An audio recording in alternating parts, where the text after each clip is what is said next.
Hey there guys, welcome back to Let's Play 999. 9 persons, 9 hours, 9 doors. We are now, we have confirmed that Ace is Gin something? I forget, his first name starts with a G, his last name starts with an H, I think. Regardless, he is the CEO of Cradle Pharmaceuticals, and based on what we've learned from 7 in one of the other endings, Cradle Pharmaceuticals was either involved or in charge of the Nonary game from 9 years ago. Also, based on what Ace said, it certainly seems as though Zero is at least partially designing this current Nonary games in order to get revenge on Cradle Pharmaceuticals, or at least get revenge on him, because he specifically said that Junpei didn't outwit Ace, Zero did. Zero had kind of framed this whole situation. I don't know if I believe that. We've got, independent confirmation that Cradle was involved, and there's a lot of just, it would be a very elaborate frame, so I do kind of think that Ace is at least guilty of 9 years ago, but I also, based on that information, think that Ace has nothing to do with the current Nonary games. Because the current Nonary games, it was very deliberately set up to trick him and put him into a position where he will take an action he didn't want to take. Which doesn't make any damn sense if he is actually Zero. Other possibilities is basically everyone else. You do have 7, and 7 was the police officer that investigated it and kind of has the broadest understanding of what happened 9 years ago. He's also the only one with amnesia and is slowly regaining his memories. So, the problem with it being 7, in my mind, is that... So, during the whole switch out to entrap Ace, they would have to have gotten rid of Snake... and put... I still think Snake is probably the one in the coffin, because that's the only place we know someone is alive that isn't as an unknown person, and we know Snake disappeared somewhere. So, my best guess is Snake is in the coffin. So, 7 would have had to get Snake into the coffin, presumably against his will, then drugged Person X, whoever the hell that is, and wherever the hell they came from, that's the other thing. And it's just, there's a lot of very specific things that have to happen at very specific times in order to get that to happen.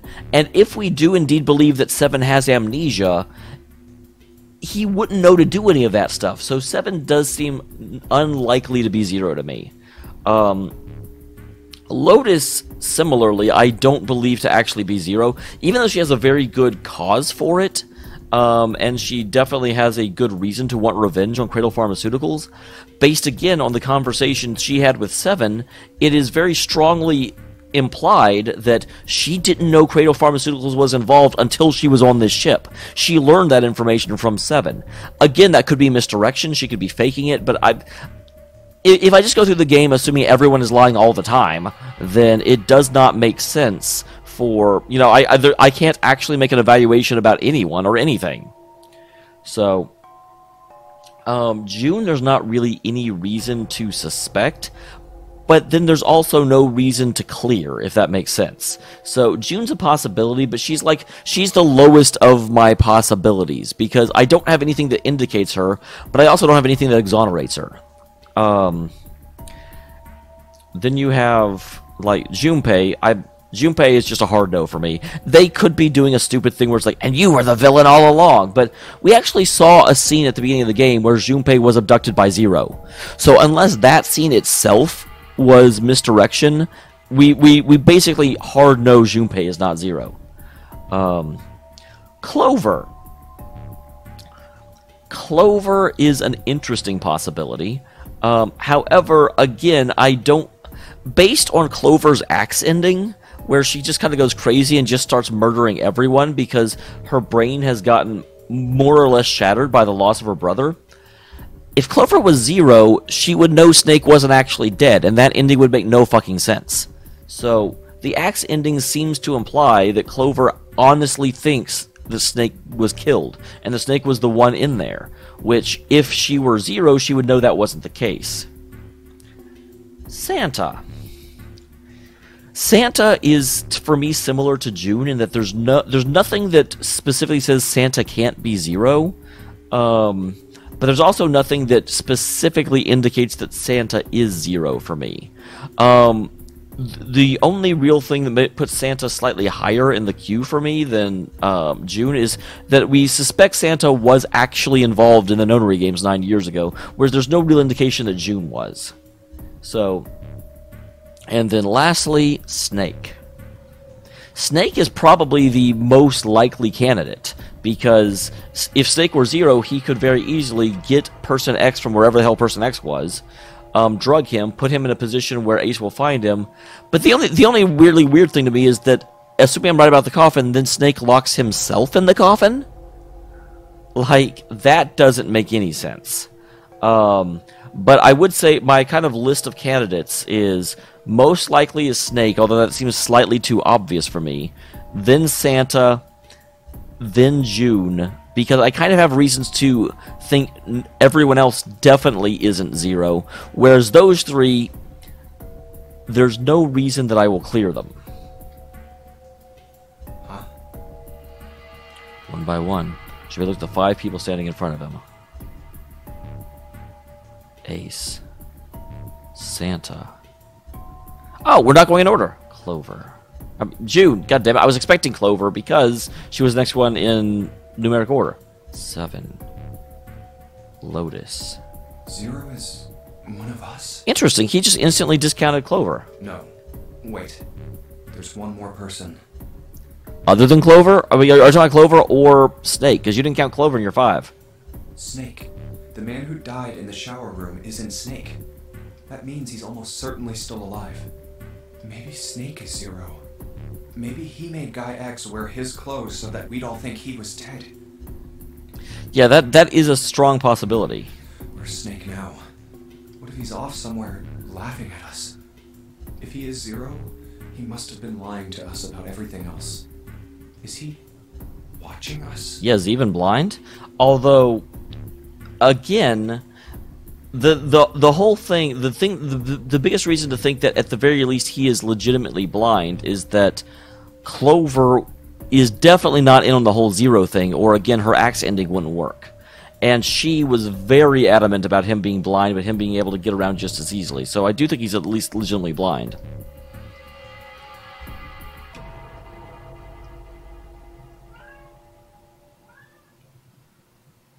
It's interesting that...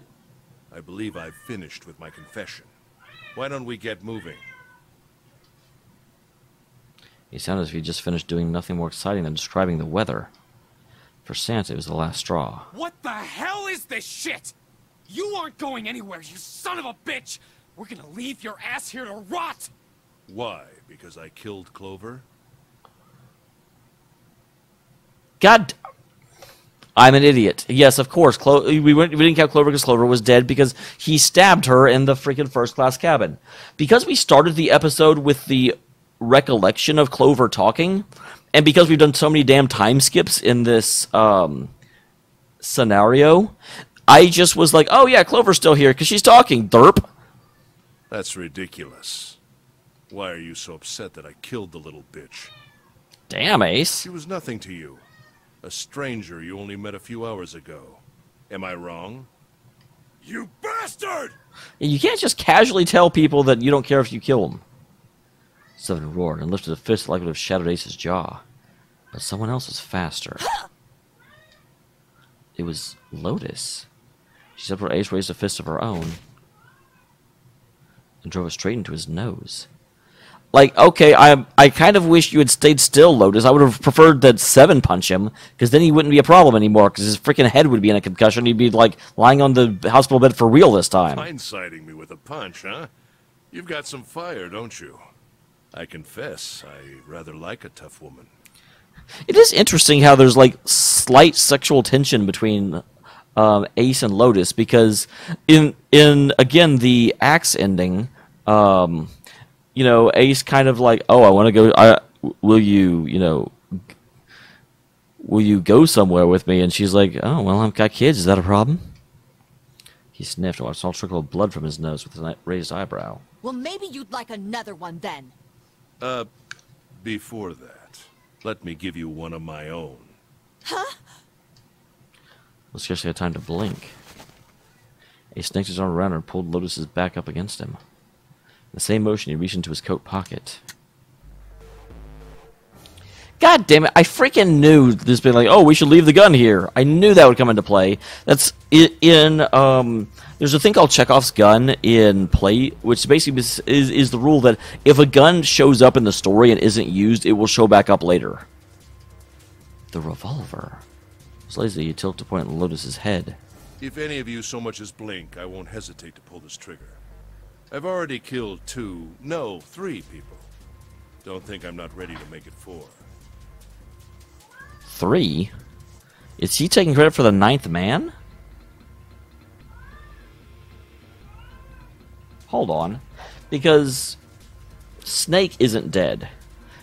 He killed Clover and he killed Person X. 3 people? What do you mean? Very well. Let me take this opportunity to illuminate you. Don't shine lights on me! The person who killed the 9th man was me. I thought he must be talking about the 9th man. That was the only thing that made sense. Although I suppose to be more accurate, I encouraged him to get himself killed. While we were examining the main staircase, he came to me and told me his name. I recognized it at once, so I gave him a little push. Just a little white lie. It seems the settings for the dead were altered. Now it only requires a single person to deactivate the detonator in the bracelet. Interesting. Whenever that happened, I thought, I'm like, didn't you pay attention at all? What are you doing? You're dumb. Investigate what's beyond door 5. We'll meet again later. And with that... Okay. Have a good one, guys. I'm going off ahead now. Well then. Why is it stopping? God damn it! So interesting.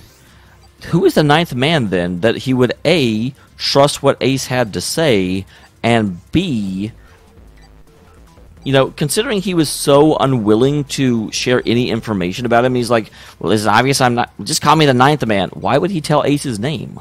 You lied! And yeah, whenever this happened, I assumed it was talking about Zero. Open the door, please! I'm begging you! Help me! Please get me out of here! Get me out of here! Oh my god, oh my god! There's no time left! Listen! I was lied to! He lied to me! He put me in here! It was him! He killed me! It was him! You know, I should have actually thought that there might be more going on, but of course there was no build up to that. And because there had already been talk of a collaborator with Zero, I just immediately was like, oh, well, there's that mystery solved. Well done, game. Well done. I had 4 reasons for killing him. Now he's doing the, like, megalomaniacal gloat thing. 1. As I said before, in the nonary game, the number 9 bracelet is of utmost importance. If I had allowed him to keep such a useful tool, he, or it, would have become a threat to me. As such, I decided that he should be eliminated early on. Which, again, you have to wonder if Zero put that, you know, in place specifically in order to get Ace to do that. Because Zero apparently has a pretty good understanding of Ace's motivations and psychological outlook, because he's very well predicting what Ace is going to do. I wanted the number 9 bracelet. If I could manage to obtain it, I would be able to manipulate the game as I saw fit. I would be unable to acquire the bracelet unless its owner was dead. That's the second reason. Well, yeah, that's why there's a 2 above it. Even setting aside his number, he would have been nothing but trouble for me. He was aware of my past. He knew what happened here 9 years ago. And that's the same reason that Ace said he killed Snake, because Snake also apparently was aware of, you know, that he was the CEO of Cradle. Which does raise the question, how did Snake know that? Because, again, we know Snake was in the nonary games and might have recognized his voice, but why did no one else know that? Especially if Santa was potentially in the games as well. And Clover, you know, said she was with her brother. It was important that I eliminate him before he was able to disseminate this information. Lastly, I wished to conduct a simple test. A test to see if this nonary game was serious, or a poor attempt at a joke. I needed to be quite sure. As such, I encouraged him to act against the rules so that I might observe the outcome. Junpei glared at him. I don't get your third motive. What the hell happened 9 years ago? Well, Junpei, you already know or in this timeline, he doesn't know about Cradle Pharmaceuticals' involvement, does he? Didn't I say? The nonary game was played.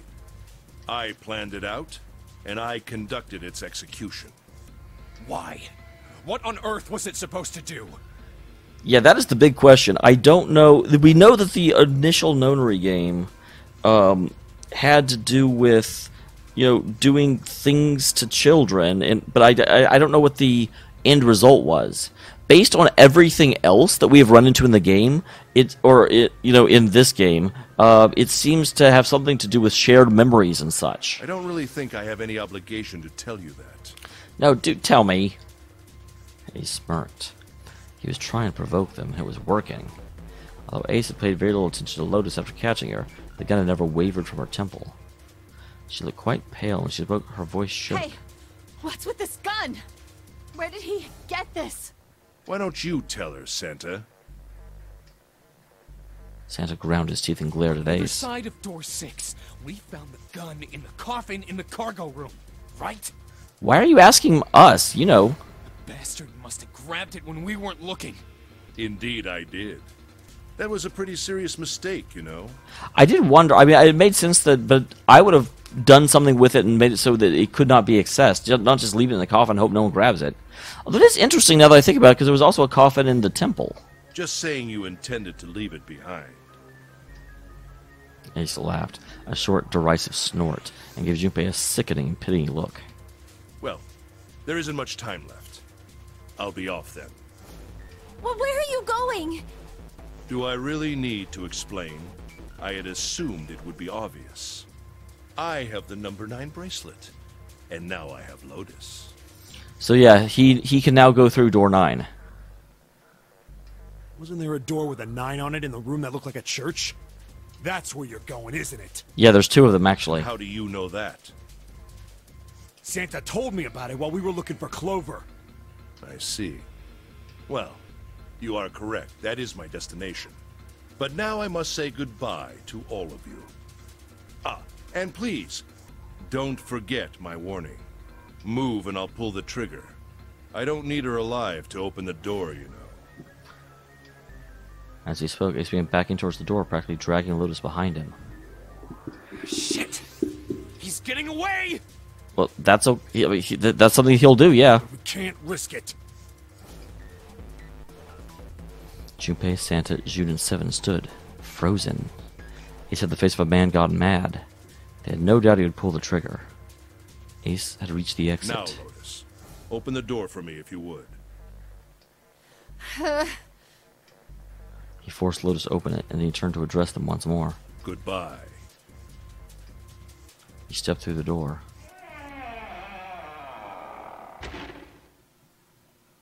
It fell shut. In the blink of an eye, they were gone. Yeah, that's not quite how I thought this episode would be going. Not at all. As soon as Ace and Lotus were gone, Junpei and the others leapt for the door in pursuit of Ace. But as he laid his hand on the doorknob, there was a noise behind him. Stop passing out! Seriously! He looked over his shoulder. She was on the floor, breathing heavily. Hey, June, what happened? Are you alright? Santa looks weird in this. I don't know what it is, but it doesn't quite look like Santa. His face is wrong. Santa ran to June and wrapped his arm around her before she collapsed all the way. Jesus, you're burning up. Your fever's back. Are you okay? June's fever had returned for no apparent reason. Her eyes were watery and her eyelids drooped. Her breath came in shallow, dry gasps. I'm okay. Really, I'm fine. You should be worrying about Lotus. She was breathing hard now. She could barely summon the strength to talk. But... Junpei was... He couldn't leave June alone in the state she was in. But every moment they waited, Ace was further away. Lotus's life was in his hands. What was he supposed to do? June's eyes drifted to Junpei. She managed to muster a weak smile. Don't worry about me. Lotus, or not Lotus, June is being so, you know that she is terrified, but she's trying to do the right thing for everyone. Good job. Good job. I just need a little rest. I'll be fine. We are in a hospital room. Don't you remember? I just needed to rest a little bit last time. So please, please save Lotus. It's so weird that she's having so many headaches in these other endings. I mean, I think she had one the first time I played, and then she didn't have any the second time. So I don't entirely understand why, like, because you would think if she was prone to headaches, it would be the same in every ending. But there are times she has none at all, and like I said, the first time she only had one. And, here in this ending, she's had like 3. She had one in the 6th door. She had one in one of the other options I picked. I think it was, actually I don't remember. And then she's having one now. Think about what Ace has already done, Junpei. When he's got what he needs from Lotus, you really think he's just gonna let her walk away? Damn it. You guys go on ahead. As soon as June starts feeling better, we'll follow you. Go! Junpei looks at June. Yeah, I mean, you gotta go after, I mean, Lotus may already be dead. She nodded once. She couldn't manage to move much more. In fact, it would not surprise me at all if the only reason that Ace didn't shoot her is that he doesn't have enough bullets for everyone, and he's not actually sure if the gun fires. Because it wouldn't be surprising if Zero put in a gun that doesn't actually work. That's all the confirmation Junpei needed. His resolve was set. All right. Come on, Seven. We're going after Ace. Hell yeah! Santa, you take good care of June. I'm trusting you. Got it. Nope, we got this. Santa nodded. Junpei turned before he had the chance to change his mind and started running towards the door. He could hear Seven's heavy footsteps behind him. Let's go! Junpei and Seven exploded in the hallway, their feet pounding the metal floor as they ran.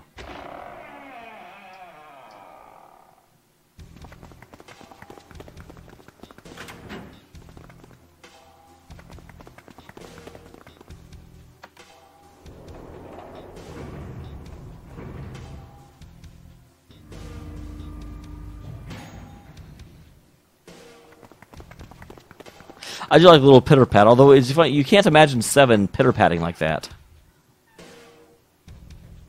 We're gonna get in there and it's gonna say like occupied, isn't it? Jimmy and Seven finally arrived at the church, exhausted and out of breath. Their lungs struggled to catch their breath, their eyes frantically scanned the room. Where are they? I don't see them. You think they already went through? He reached to wipe a palmful of sweat from his brow. Maybe. As he spoke, Junpei was already on his way to the larger of the number 9 doors. Let's check the red.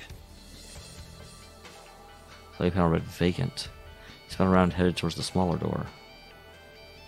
It would tell him if Ace and Lotus had moved to another room. Engaged.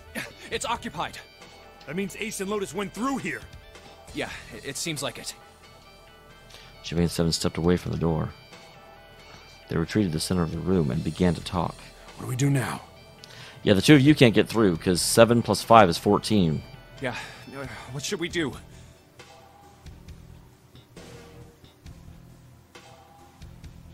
Actually, we can't get to a number 9 door with all of us, can we? Although, wait. Because Snake's is missing. Like, Snake's bracelet is broken. Although, actually, that's not Snake's bracelet, because Snake can't take it off. So why did the number 9, or why did person X have a bracelet at all? It was cracked, so we don't know its number. Well, the big door is still vacant, but... The two of us can't do anything with it. Yeah, not even counting how our digital route isn't 9. Just then as they were... Oh yeah, that's right, we're in the room with the coffin. There was a noise. A noise like someone hitting a thick wooden panel. What's that sound? It's the coffin. It did this the last time we were here, although granted, you had already left.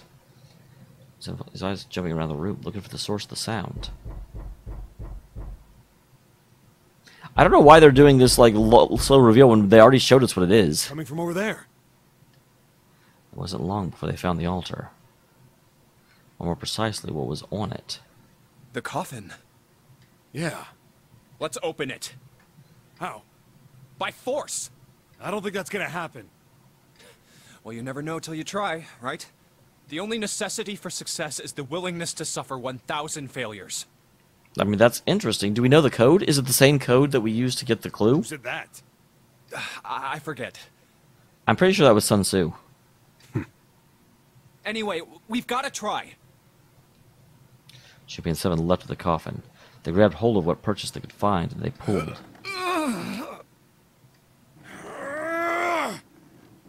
Damn it! See? Didn't I tell you? You said words. If you could just pull it open, why would it have something like that?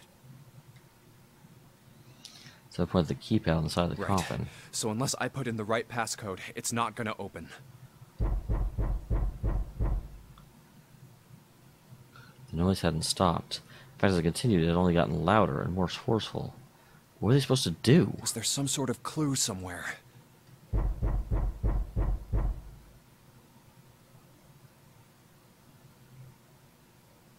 They stood there for a few moments, staring at the coffin, and Seven spoke. Hey, Junpei. I remember you mumbling about some weird numbers over by the bathroom in the first-class cabin.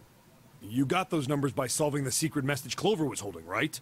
Truth had gone, or something like that. Yeah, that's right. What about it? Well, maybe that number's the passcode for this thing, too. Come on, that's impossible. I mean, there's no reason not to Those try. numbers were the code to unlock that safe. Yeah, but the person who set up that safe in this coffin is the same person, right? Zero set up both of these. Yeah, probably. Well, then they might have set the same passcode for both of them. Yeah, there's no reason not to try, Junpei. There's literally no reason to argue about That's this. ridiculous. Why don't you just try it? I mean, it's not like you'll make things any worse. It'd just be a waste of time. There's no way they're the same number. Junpei, stop being an idiot. How do you know that? You never know until you try. He knows it because he's Zero. The only necessity for success is the willingness to suffer 1,000 failures. Who said that? You.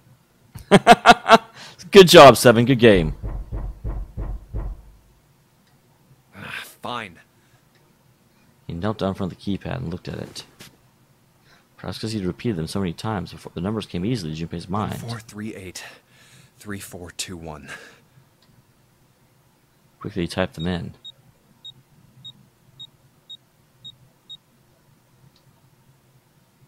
He checked he'd entered the right numbers, took a deep breath, and hit the E button. It only took a moment.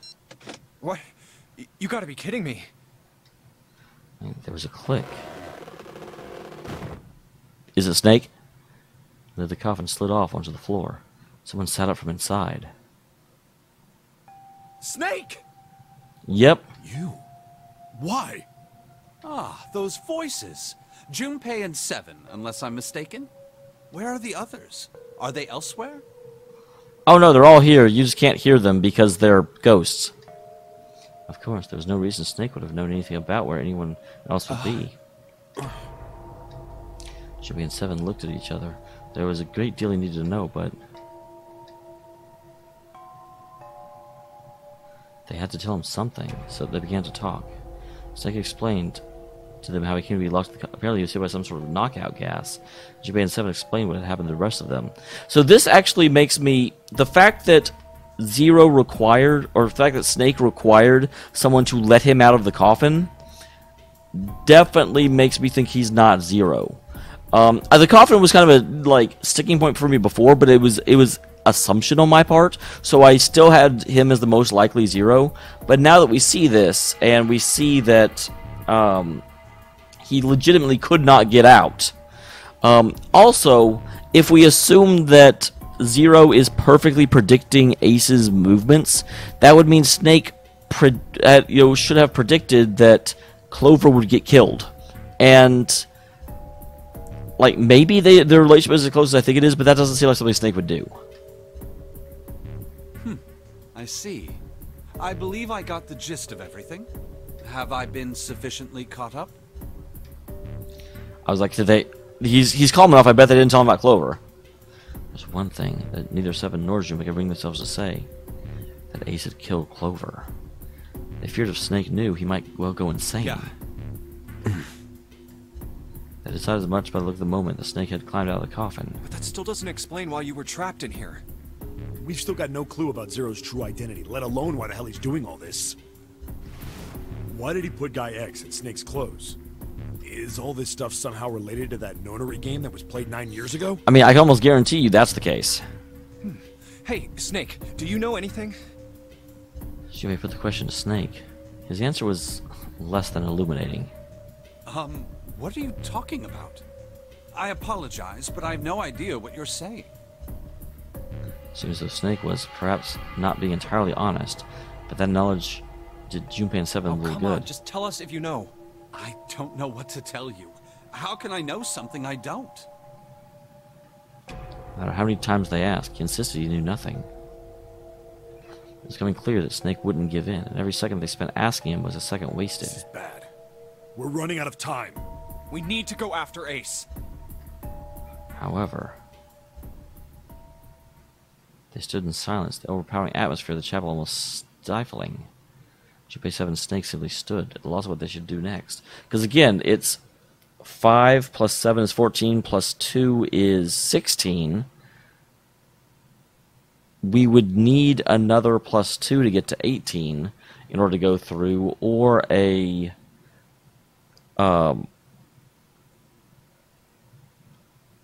plus 11 to get to 27. And neither 3 or 6 will help us get there, because the two of those together are just 9, which was right back to the same situation. So I don't know how we're getting through door 9. The 9th man's bracelet is missing. Clover could give us a 4 if we went back and got our bracelet from her. But again, 4 is not going to... You could, in theory, leave Snake here, and then 7 and Junpei together are 6... Well, no. 7, 8, 9, 10, 11, 12 plus 4 would be 16, which is... No, so... Because 7 and 5 is 12, plus 2 is 14. Plus 2 is 14, plus 4 is 18. With Clover's bracelet, the three of us could go through. What do we do now? That's where Snake's wrist. Sure enough, you can see the 2 on the bracelet in Snake's wrist. The 3 of us can't make a digital route of 9. Yeah, we just get 5. We're stuck here then. Oh. Hey, I just remembered something. So we can pat his pockets so you're checking to see if any of them held anything. What? What is it? I found something earlier. Oh, geez. This is going to be Clover's bracelet. What did you find? This. He finally found the pocket he wanted, and his hand dove into it. Someone pulled out something round and metal. A bracelet. There's no mistaking the no glowing of a face like a cartoon eye. 0. How will that help, though? That's not going to do anything. That just lets you get somewhere without enough people. Regardless, though, we'll have to investigate what this is going to allow us to do in the next one. Thank you very much for tuning in, everyone. I will see you next episode.